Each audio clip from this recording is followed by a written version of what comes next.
Welcome, my curious companions of the cosmos. Today we explore and debunk another argument from God, the moral argument. As we navigate through these philosophical constellations together, we'll understand why this argument, despite its intuitive nature, ultimately failed to deliver a secure foundation for theistic belief. Well, let's check out the origins of this argument.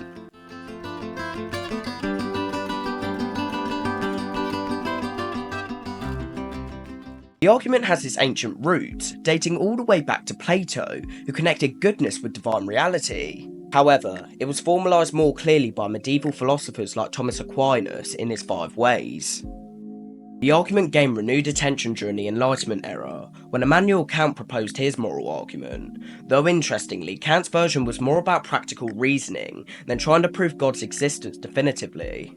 In its modern form, the moral argument was championed by C.S. Lewis in Mere Christianity, and has been further developed by contemporary apologists like William Lane Craig, Alvin Plantinga, and J.P. Moreland.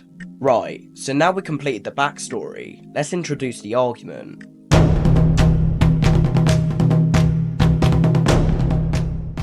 Premise 1. If God doesn't exist, objective moral values do not exist.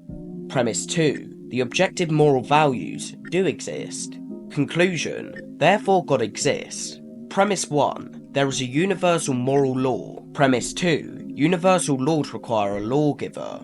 Conclusion. Therefore, there is a moral lawgiver. Premise 1. Humans have moral conscience that points to objective right and wrong. Premise 2. This conscience must have been implanted by a moral being. Conclusion.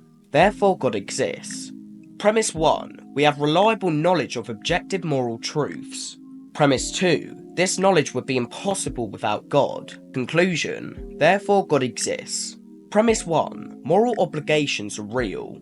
Premise 2. Moral obligations require transcendent authority. Conclusion. Therefore a transcendent moral authority, God, exists. Each argument attempts to establish a necessary connection between morality and divinity, though they emphasise different aspects of our moral experience. Right, now let's clear some misconceptions for those still confused.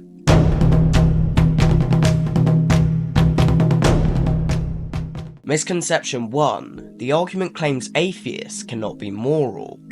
This is a straw man. The argument never claims that atheists can't behave morally or recognise moral truths. The argument simply claims that without God, there is no morality. Misconception 2. The argument proves specifically the Christian God. Even if successful, the argument only establishes some form of moral lawgiver. It says nothing about this moral lawgiver being the Christian God. Getting from a God to the God of Christianity requires additional evidence, like historical evidence from the resurrection of Jesus. Resurrection is coming soon. Just waiting for my bro's office because I want this video to be perfect. Misconception 3. The argument depends on divine command theory. While some versions do, the moral argument doesn't commit to one divine command theory. It could be compatible with various meta-ethical views on how God grounds morality. Well, now that that's all cleared up, let's jump into why this argument fails.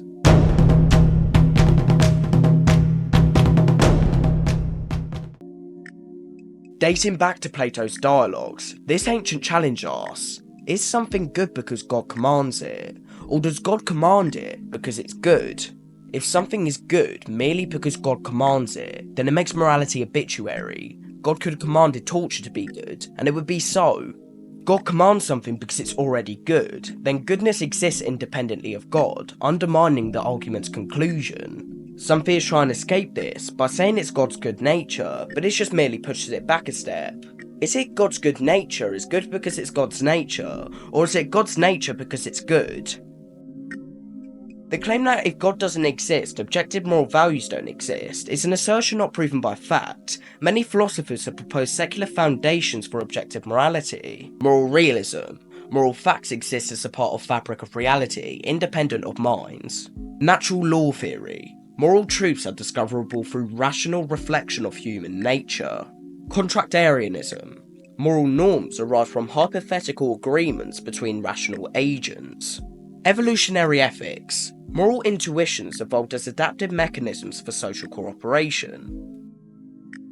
The argument actually equivocates on what objective morality means. If it means mind-independent reality, then theism actually makes morality subjective. If it means universally binding, then secular theories can achieve this too.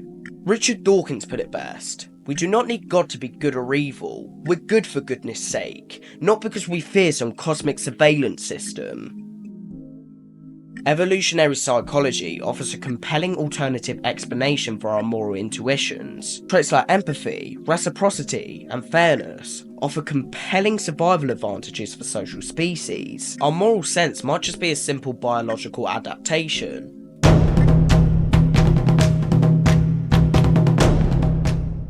And so, my curious companions of the cosmos, we conclude our journey through the moral argument.